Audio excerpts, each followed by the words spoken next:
what the great teachers, the great saints, the masters show us is how to live in this world. And this is why when Yogananda would talk about avatars, including Jesus, all of them, he said they really do live in this world. They're bound by the same conditions we're in. I thought of it once. There's a gentleman who's associated with Ananda who has been in prison the entire time we've known him. His name is Jairam. Some of you may have known about him. He is not guilty of the reason that he's in prison. He wasn't, and he agrees, entirely innocent when he was put into prison, but he's not guilty of why he's in there, and he's been in there for his whole life. He hasn't been able to get himself out. He's gotten lots of his other inmates out, but he hasn't gotten himself out.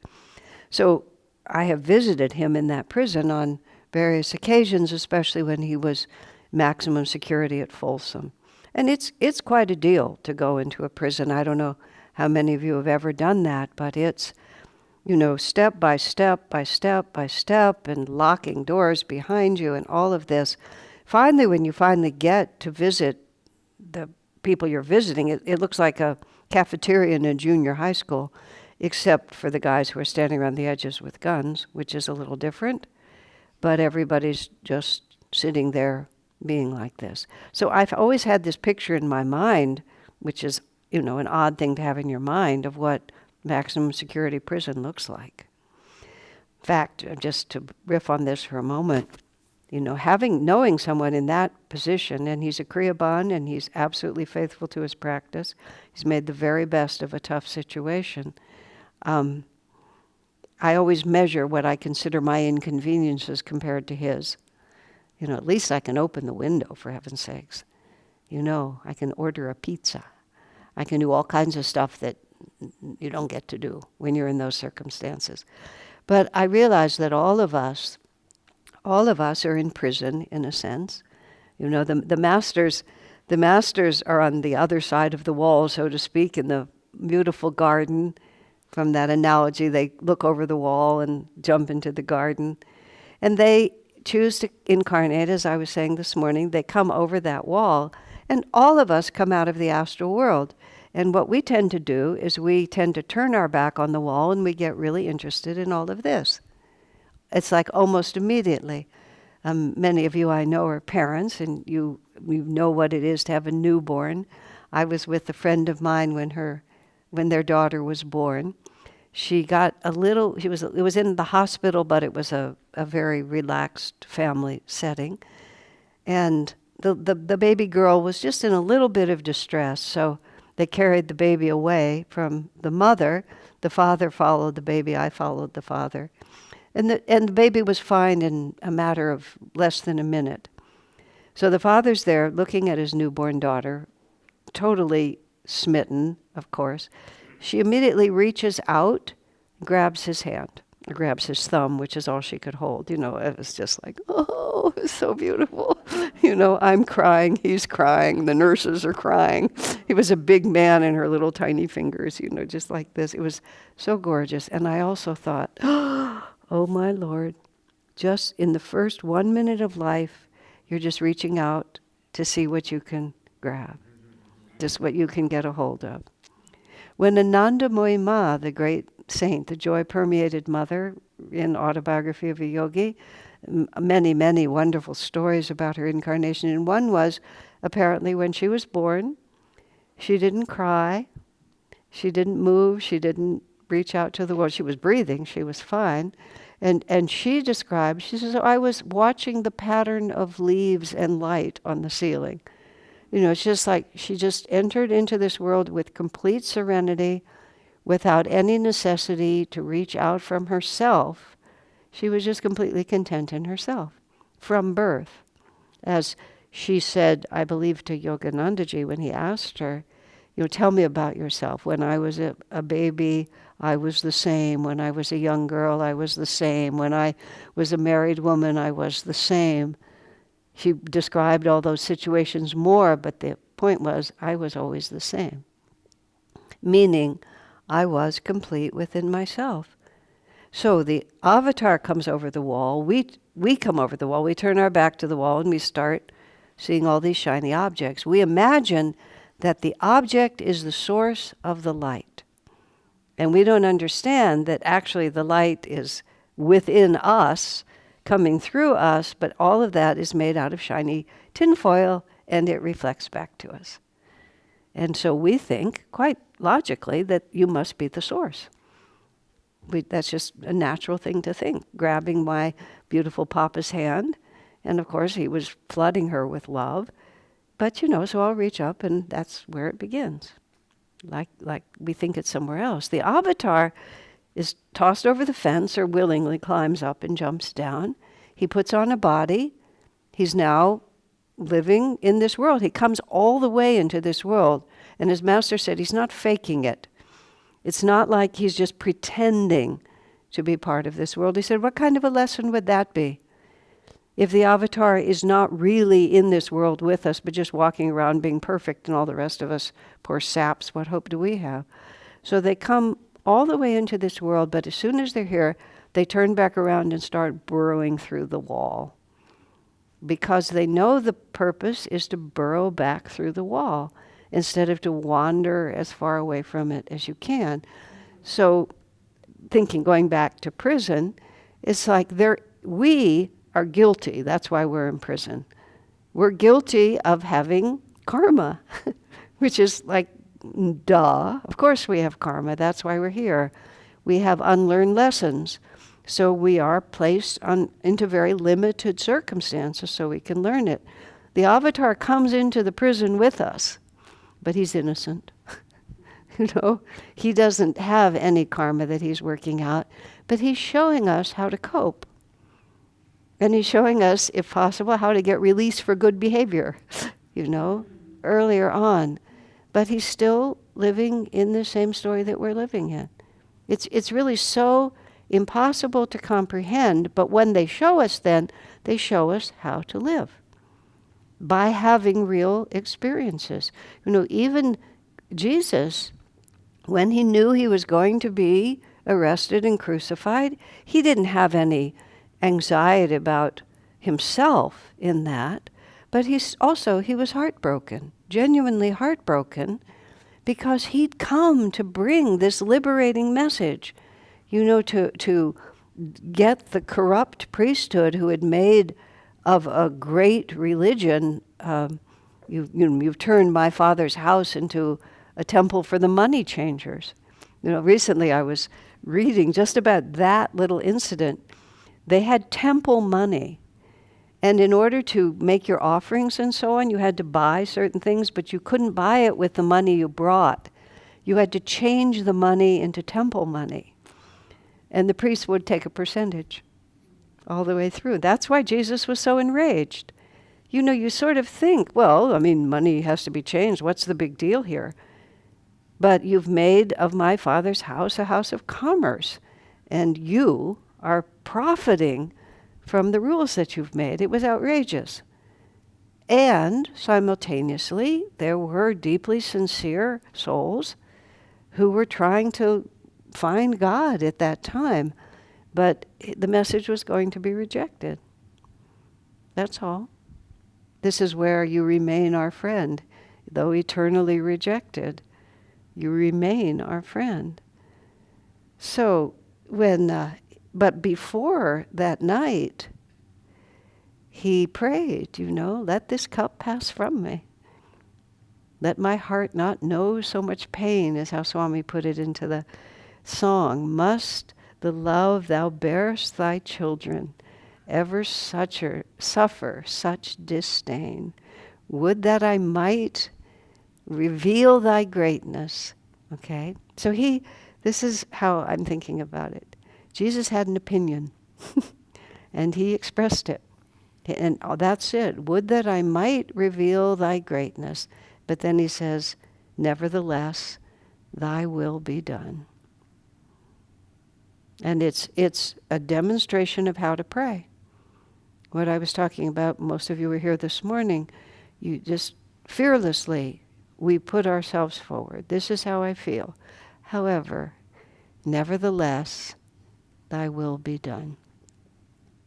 Now, what we're talking about today is loving and how to live in this world. The masters show us what this is supposed to be like, how this is done. What unconditional love looks like, what real friendship looks like. And the saints, and here's the part of it when I was thinking about this now. Just Swami has used the phrase, love is bliss in action, meaning in movement, meaning like bliss expresses itself as love.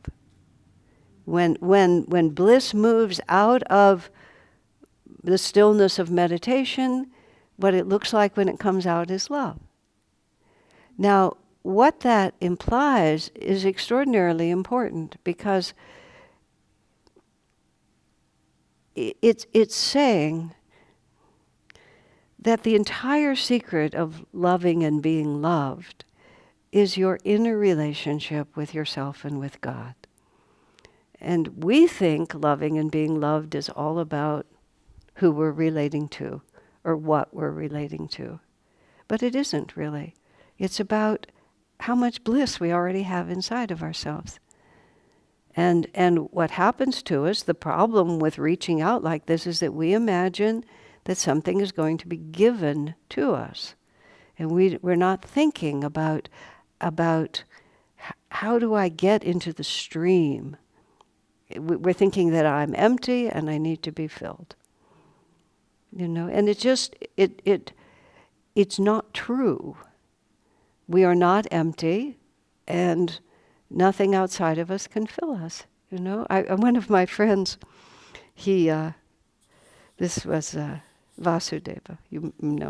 Vasudeva was let's see, he married one of the sweetest women in the world. She is still just an angel person. And he was from New York. And at one point she complained a little bit to Swami G about him. And Swami just said, he's from New York. This is just who he is.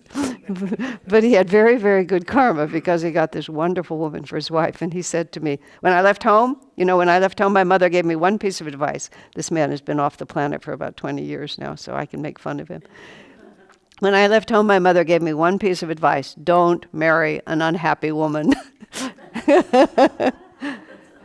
So it's very simple. I mean, he had the good karma to have the lady he got.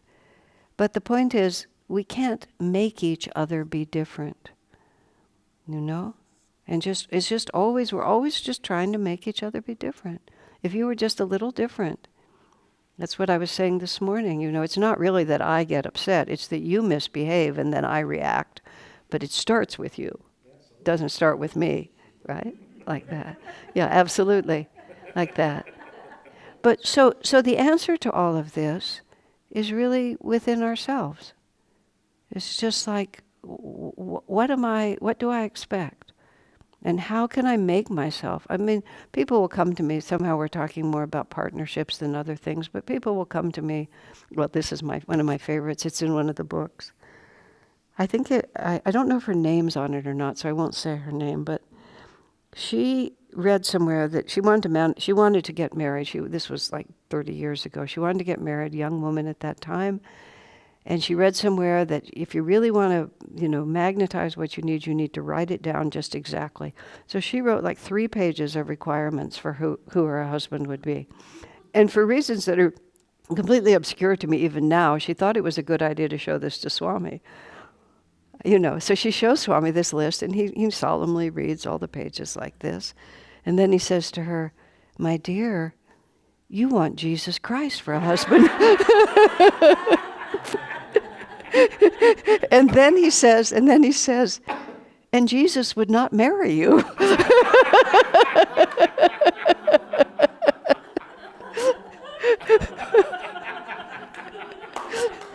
And then he said, "And you wouldn't be happy even if he would.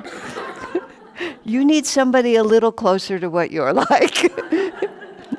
So she wrote she wanted somebody who loved God and who had a good sense of humor. And shortly after, she met the man she married and is married to, and she said, ironically, his birthday was December 25th.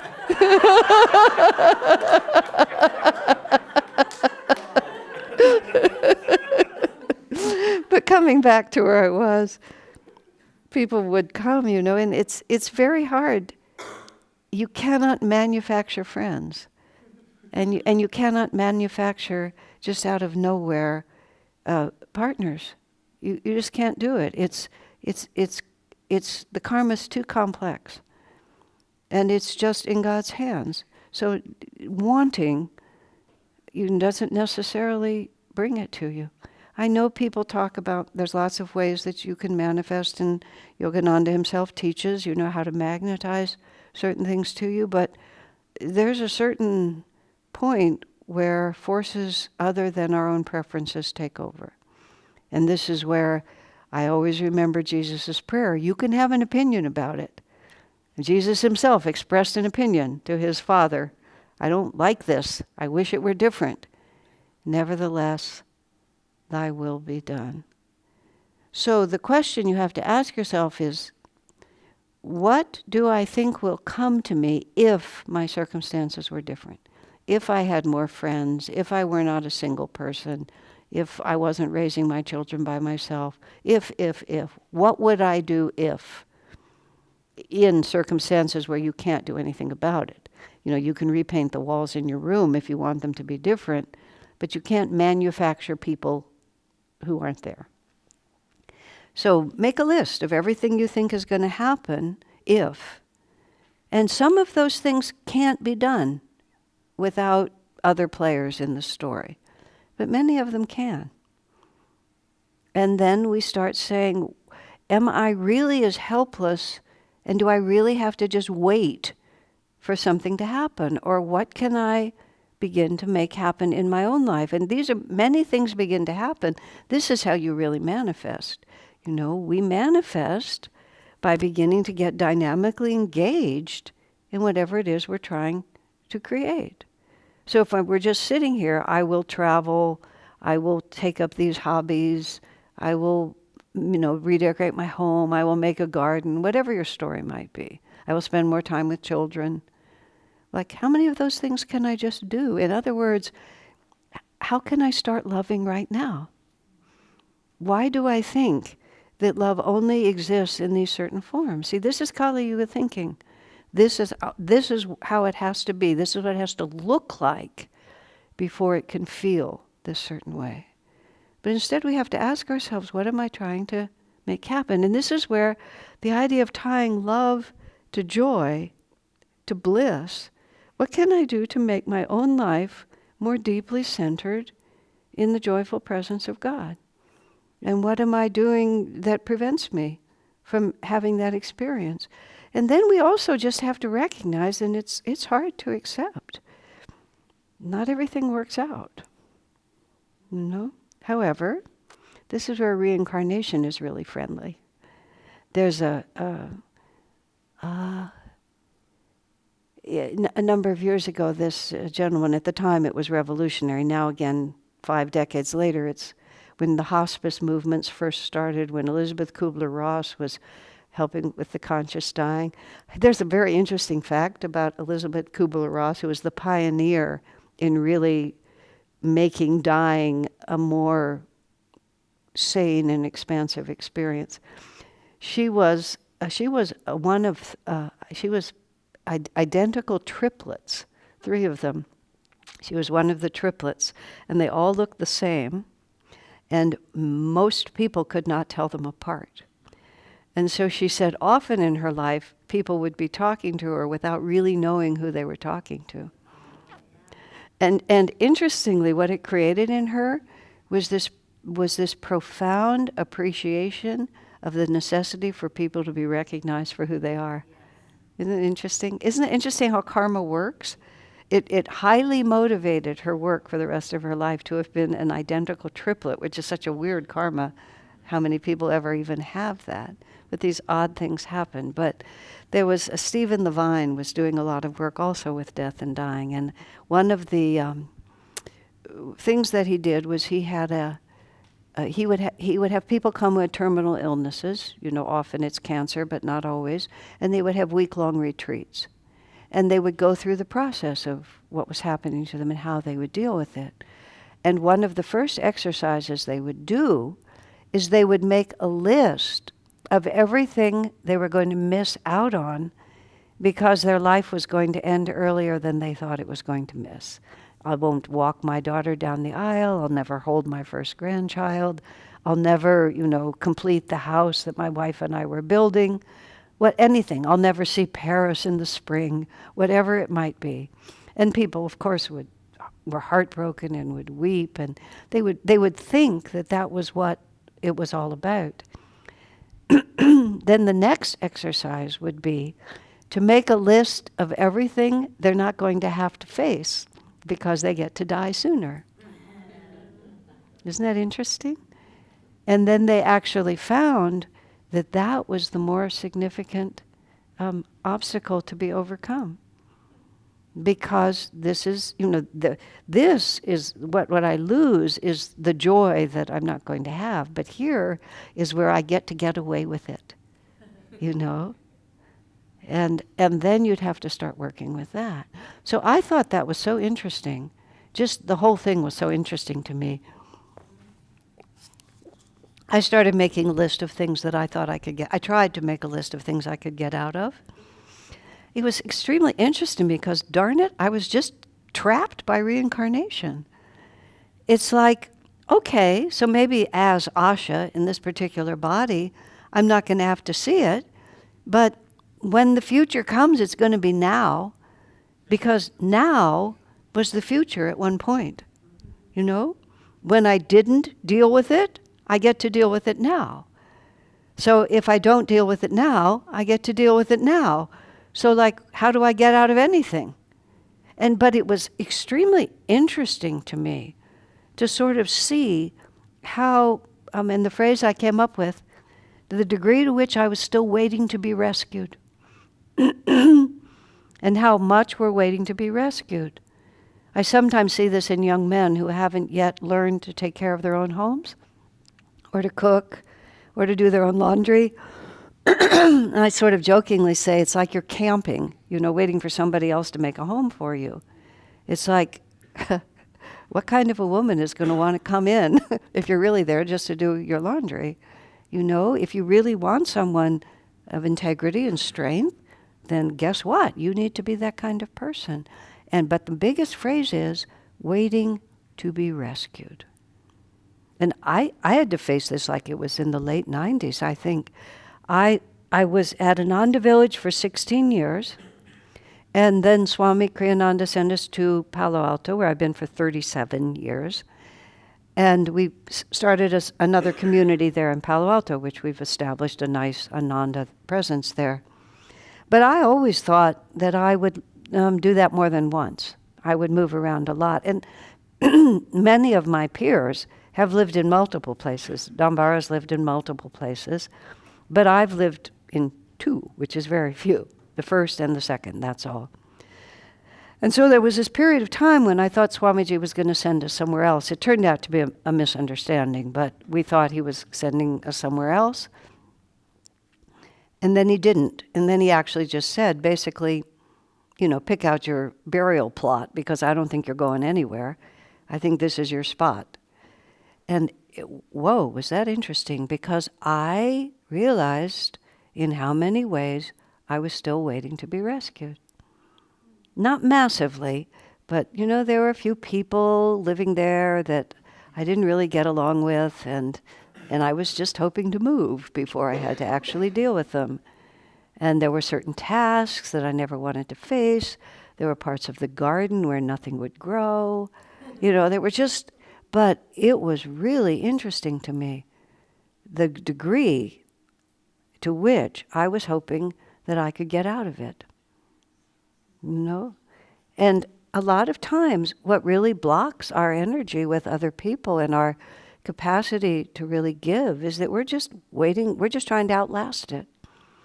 We're not really trying to face it or to adjust, or There was this man in Silicon Valley, actually. His name was Marcel Vogel. He's well known because he was very, very innovative. He had a lot to do with crystals and things like that. He was a way far out guy. He was marvelous. And he actually, it might have been IBM, some major company hired him to do whatever he wanted, but they would own whatever he figured out and invented. And he just had, so he got a good salary for doing whatever he wanted as long as it all belonged to them. And he contributed a great deal. It was a good deal for all of them, apparently. His wife was one of the most, how do you say it, least imaginative, prosaic person. She was just, and he just was totally charmed by her. And she thought he was crazy, but she loved him. He came to lunch at Swami's house. And I often cooked for Swami. He came to lunch. Somehow or another it came up that Marcel could, I don't remember whether he actually put his hands on them or whether they moved without him touching, but he could bend spoons. This was what psychic people would do. He could bend spoons. Maybe he just would pick up the spoon and go like that. I think that was more likely. Okay. So we got interested in him bending some spoons in the house, and it was so cute. His wife kept saying, Marcel, what are they going to do with bent spoons? If you bend their spoons, you've got to straighten them out again. Oh, Marcel, don't bend the spoons, for heaven's sake, like this. And he was just completely like, this is who she was, and this is who he was, and we just watched them play it out, and he bent the spoons. It was so fun. I remember years later finding a couple of these bent spoons, in the drawer. Oh, yeah, this was from Marcel. But neither of them was waiting to be rescued. And I'm really not exaggerating. They just this is the way things are. This is who I am, this is who you are. The joy is within me. And of course, when the joy is within you, think what you're able to do. Think how kind we can be, how patient we can be. And that doesn't mean you put up with anything. I mean, I always have to condition it but I don't think you will misunderstand me. But if we really want to love and be loved, we have to find a way to be happy. And we have to find a way to have our happiness not dependent on whether everybody around us cooperates with us. And also, this makes us much less afraid, too, about just telling the truth. Just tell the truth like it is. But you can, actually, it was you who said to me, people don't care how much you know until they know how much you care. I just got that from Mike a couple of days ago. Isn't that perfect? You can basically say anything to someone if they know where it's coming from. Yeah. If they know that you're totally with them and that you're their friend, then they trust you, they believe you. And because it's true, you don't have a stake in it like that. And this is how love flows in the world. Love does not flow in the world by we get it even, we split the task, you treat me this way, this is what we do. Love flows in the world. Love is bliss made manifest. When we have joy in our hearts, this is how we express it, is that we become very interested. And then you can make right decisions. Swami G was so, he was so brilliant. There's really hardly any other word I can think of. He was so intelligent. And we were a pretty competent crew in certain ways. But it was incredible in those first 10, 15 years. We just get ourselves where we couldn't figure out what to do. And you just bring it to Swamiji, and he would just solve the problem so simply and effortlessly. You couldn't figure out why you couldn't have seen that as a solution. And I actually used to wonder, why is he so intelligent? What makes him so intelligent? And when he was younger, he in the Mahabharata, when they talk about unstringing the bow, and I believe it's in the Bhagavad Gita too, that Arjuna expresses his dismay at having to go to battle. He's not going to go to war. He's not going to kill his cousins. He's not going to attack his grandfather. And so he unstrings his bow. And what that is the spine is the taut string, and the heart, the chest, is the curve part of the bow. So when you unstring the bow, you collapse like that. That's the image. from the side, Swami wasn't heavy, but from the side, when you looked at him, his spine was always perfectly straight, and his heart was ahead of his head, you know? And there's those of us who are somewhat mentally oriented tend to lean into life, right? I'm going to push on it with my frontal lobe a little bit. But he never did. His head was always back, and his heart was wide open. And I realized the reason his mind was so clear was because his heart was so clear. He wasn't afraid of anything. Whatever came, whatever Divine Mother sent, that was what he wanted. It didn't mean it wouldn't be challenging. It didn't mean he wouldn't have an opinion. But nevertheless, thy will be done. And so he would just meet life first with that reality. Now, we are afraid of a great many things, aren't we? Especially afraid of being rejected, of being hurt, of being misunderstood, of having to endure unpleasantness, you know? But this is what the spiritual path is about, is finding the joy within. Is this easy? Oh gosh, no. Is there any other choice in the end? No, there is no other choice in the end. You know, this is what it's for. And the reason we have difficulties, Master said, you know, life's challenges are not meant to break us.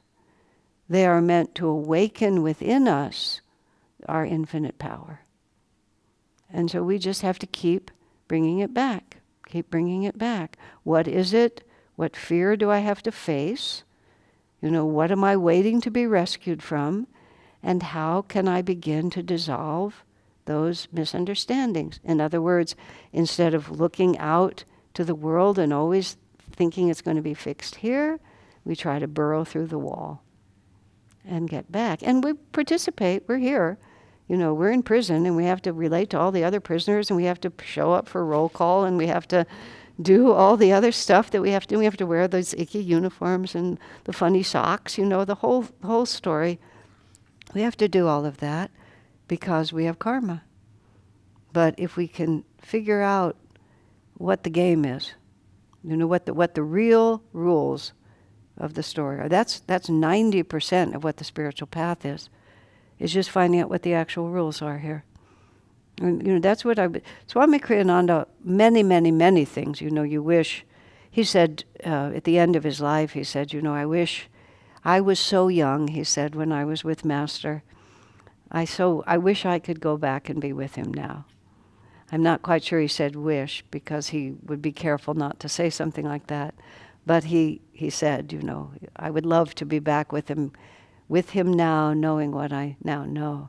And of course, the same thing is exactly true. It took me so many years to figure out so many things. And I remember Swami saying to me at one point, because Kriyananda, I'm so impersonal about myself, speaking of himself, he said, people think I don't feel things deeply. He said, I feel things much more deeply than most people do. He said, but I remain impersonal about it. Impersonal about myself, not impersonal about other people. People misunderstand what that means. Nobody wants you to be impersonal with them. They want you to care about them. But impersonal with yourself, well, this is just what I'm going through. This is what I am. This is what I am. This is what I have to face. You know, this is the disappointment I have to face. What we have to realize, and Swami put it this way once too, he picked up a hitchhiker and the man gave him a sob story and said he needed money, and Swami was pretty sure it wasn't a true story, but he thought, well, if any part of it is true, I'm going to give this man some money. So he opened his wallet. He didn't have much money at the time. He gave him half of what was in his wallet, which was about $20 or $25, which was more money at that time. And the man said, well, you know, give me your address. I want to be sure and return this to you. I don't want you to lose your faith in human nature. And Swami said, oh, I lost my faith in human nature a long time ago. He said, I'm not giving this to you. I'm giving it to Divine Mother within you. And if she wants to return it to me, she will. You know, so that is also part of what we love, you see. you love the divine through people. And you love the divine, not just, we're trying to see God in each other, and we expect, I don't know what we expect to see. But what it really is that our assignment is to have the courage to love. And we're not really, it's not transactional with the people around us. It's just that you, Divine Mother, you've given me this opportunity to open my heart, and it's you that I trust. And you will return this to me in some way or another. And if it's disappointed, then it is, okay, what can I learn from that? And how can you help me? But what will happen, and we know what happens, if we become afraid? Because people can't be better than they are. That's what's so frustrating. The people can be absolutely sincere, but they just can't be better than they are. That we're just stuck with that. And once we just accept that I'm not loving anybody because they're perfect or because what they'll give back to me. I'm just loving because it's my nature to do so. Because I feel joy within myself, and I want to share that, and then I'll try to share it with you. But what we're really loving, we're being God's instrument in this world, and we're loving the opportunity to love. And yes, of course, that's challenging. And we have to be completely sincere and honest as we live through it. But really nothing else will ever work. Nothing that I've ever seen in all my years. I've never seen anything that will work. Except to find it first within yourself.